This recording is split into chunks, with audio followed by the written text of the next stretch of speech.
ہمیں صحیح حدیث سے پتہ چلتا ہے کہ قرب قیامت میں جب مسلمان بہت کسمہ پرسی میں ہوں گے تو خراسان سے لشکر اٹھے گا. خراسان یہ افغانستان اور ایران کا حصہ، اس علاقے کو نبی صلی اللہ علیہ وسلم کے دور میں خراسان کہا جاتا ہے، جس میں قندھار بھی آتا ہے، ایران کا بھی حصہ آتا ہے اس میں. تو یہاں سے لشکر اٹھے گا، مجاہدین لڑیں گے بہت بڑی تعداد میں، دنیا میں جہاد ہوگا، مسلمان ظلم کی چکی میں پس کے تنگ آ چکے ہوں گے. تو اس وقت دنیا میں دو بڑی طاقتیں ہیں جو اس وقت تیسری ورلڈ وار کی طرف دنیا کو لے کے جا رہی ہیں. آپ کو پتا ہے پہلی جنگ عظیم میں کتنے لوگ ہلاک ہوئے، دوسری جنگ عظیم میں کتنے لوگ ہلاک ہوئے، اور اب جب تیسری جنگ عظیم ہوگی تو ہلاکتوں کا جو ریشو ہوگا، میں سمجھتا ہوں آدم علیہ السلام کے زمانے سے لے کر اب تک دنیا میں جتنی ہلاکتیں ہوئی ہیں وہ ایک طرف ترازو کے ایک پلڑے میں رکھتے ہیں آپ، اور یہ تیسری جنگ عظیم جو اسرائیل کی وجہ سے ہونے جا رہی ہے اس میں جو ہلاکتیں ہوں گی وہ تمام ریکارڈ توڑ دیں گی، اور اس کا ذمہ دار برطانیہ، امریکہ اور اسرائیل ہوگا، جو دنیا میں سب سے زیادہ تہذیب کے ٹھیکے دار سمجھے جاتے ہیں. اس لیے میرے سامنے یہ نہ کیا کرو گورے کے اخلاق بہت اچھے ہوتے ہیں، تھینک یو سے بات شروع کرتا ہے، تھینک یو پہ ختم کرتا ہے.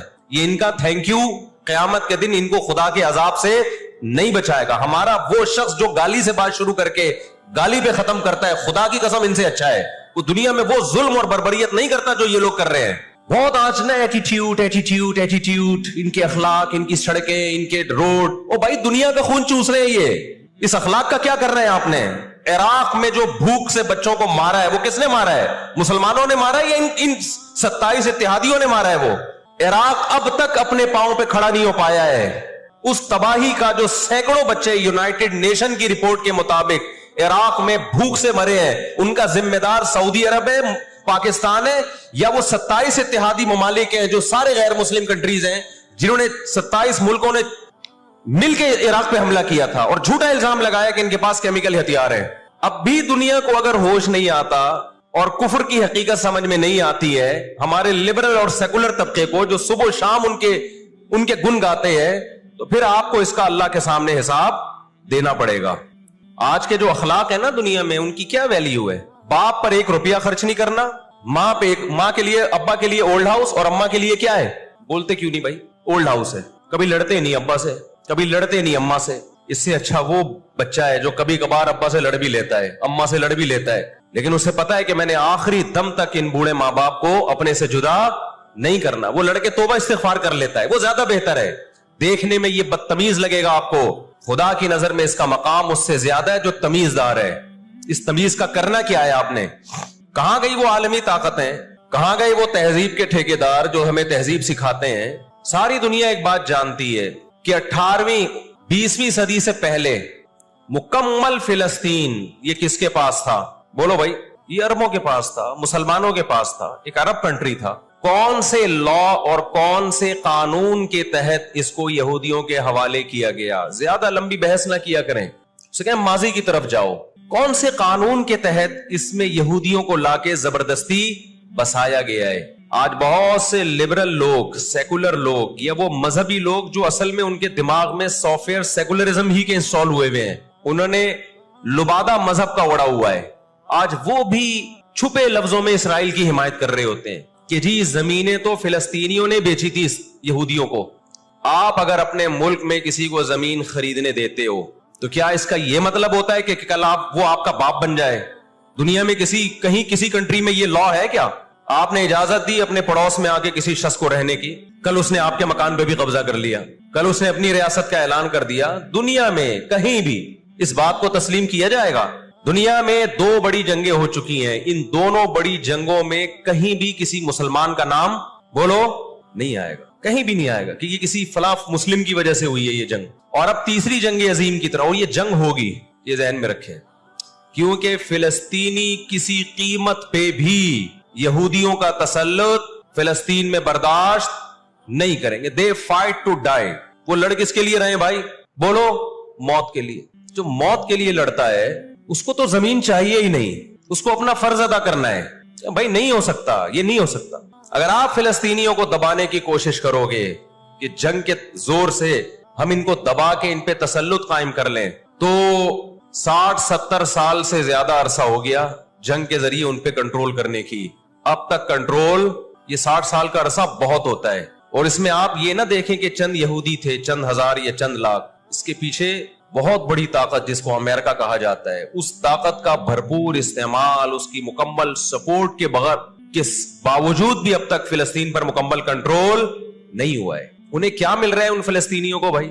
آج وہ اسرائیل کے سامنے ہتھیار ڈال دیں، اسرائیل ان کو نیشنلٹی بھی دے گا، اسرائیل وہ لگژری لائف ان کو دے گا جس کا میں اور آپ تصور بھی نہیں کر سکتے، وہ لگژری لائف دے گا ان کو، لیکن وہ کسی قیمت پہ بھی آمادہ نہیں ہوں گے۔ تو افسوس ہمیں اس پر ہوتا ہے کہ جب ہم نیٹ پہ دیکھتے ہیں نا انڈیا ساتھ دے رہا ہے اسرائیل کا، اوپر سے کچھ بیان داغ دیتے ہیں تھوڑے سے فلسطینیوں کے حق میں تاکہ لوگوں کی تھوڑی سی ہمدردی ہمیں ملے، پس پردہ مکمل کس کو سپورٹ کر رہا ہے؟ اسرائیل کو۔ امریکن نیوز چینل بھی اوپر سے بیان دے دیتے ہیں فلسطین میں ظلم ہو رہا ہے، ہم نے اس کو روکنا ہے، مکمل سپورٹ کس کو کر رہا ہے؟ امریکہ، اسرائیل۔ اور برطانیہ تو ہے ہی اس فساد کی بنیاد رکھنے والا، رپورٹیں تو بی بی سی بھی پیش کر رہا ہے فلسطینیوں کے حق میں، لیکن جو ریاست بی بی سی کی مالک ہے وہ سپورٹ کس کو کر رہی ہے؟ اسرائیل کو۔ دیکھو ہم نہ یہودی کے خلاف ہیں، نہ عیسائیوں کے خلاف ہیں، نہ ہندوؤں کے خلاف ہیں، نہ سکھوں کے خلاف ہیں۔ ہندو، سکھ، عیسائی اور یہودی، ان کے بارے میں ہمارے پاس قرآن کی واضح تعلیمات ہیں، لا اکراہ فی الدین قد تبین الرشد من الغی، دین میں کوئی زبردستی نہیں ہے، کسی شخص کو مذہب کی تبدیلی پر مجبور نہیں کیا جائے گا، کیونکہ اللہ نے سیدھا راستہ اور غلط راستہ 2 اور 2 4 کی طرح بیان کر دیا ہے۔ جس کا دل چاہے سیدھے راستے پہ چلے، جس کا دل چاہے برے راستے پہ چلے۔ قرآن نے یہ بھی واضح کر دیا کہ آپ کسی پر زبردستی نہیں کر سکتے، تلوار کی زور سے کسی کو اسلام میں داخل نہیں کر سکتے۔ اے اللہ، ہم نے ان غیر مسلموں سے سلوک کیسا کرنا ہے یہ بھی قرآن نے بیان کر دیا۔ لا ينهاكم الله عن الذين لم يقاتلوكم في الدين ولم يخرجوكم من دياركم ان تبروهم، 28واں پارہ۔ جو بھی غیر مسلم ہے، چاہے وہ یہودی ہو، چاہے وہ عیسائی ہو، چاہے وہ ہندو ہو، سکھ ہو، بدھسٹ ہو، اللہ فرماتے ہیں اللہ تمہیں ان سے اچھے سلوک سے منع نہیں کر رہا، بلکہ اچھے سلوک کا اللہ تمہیں حکم دے رہا ہے۔ ہمارے نبی صلی اللہ علیہ وسلم جب کوئی یہودی بیمار ہوتا اس کی بھی عیادت کے لیے اسی طرح جایا کرتے تھے جیسے کسی مسلمان کی عیادت کے لیے جاتے۔ ہمارے نبی کی زوجہ ایک یہودی خاندان سے تھیں، وہ اپنے یہودی خاندان کو ہدیے دیا کرتی تھیں، ہمارے نبی صلی اللہ علیہ وسلم نے اس عمل سے انہیں منع نہیں کیا۔ اور آج بھی بہت سارے یہودی اسرائیل کے مسئلے میں فلسطینیوں کے ساتھ ہیں، ان کے حق میں مظاہرے کر رہے ہیں۔ ہماری دشمنی یہودیوں سے نہیں ہے، عیسائیوں سے نہیں ہے، ہماری دشمنی ان یہودیوں سے ہے جو اسرائیل کو سپورٹ کر رہے ہیں۔ آپ اگر قرآن اٹھا کے دیکھیں، اللہ تعالیٰ نے اپنے محبوب ترین پیغمبر موسیٰ کلیم اللہ وقربناہ نجیہ، جن کے بارے میں قرآن کہتا ہے وہ پیغمبر جن کو کوہ طور پہ بلا کے میں ان سے سرگوشیاں کیا کرتا تھا، اس پیغمبر کو اللہ نے اس قوم کی طرف بھیجا۔ کس قدر ٹینشن دی یہودیوں نے موسیٰ علیہ السلام کو، کیسے معجزے اپنی آنکھوں سے دیکھ رہے ہیں، درجنوں مرتبہ لاٹھی کو سانپ بنتے ہوئے دیکھا، سمندر کو اپنے سامنے 2 ٹکڑے ہوتے ہوئے اس قوم نے دیکھا جو آج اسرائیل پہ قبضہ، فلسطینیوں پہ ظلم کر رہی ہے۔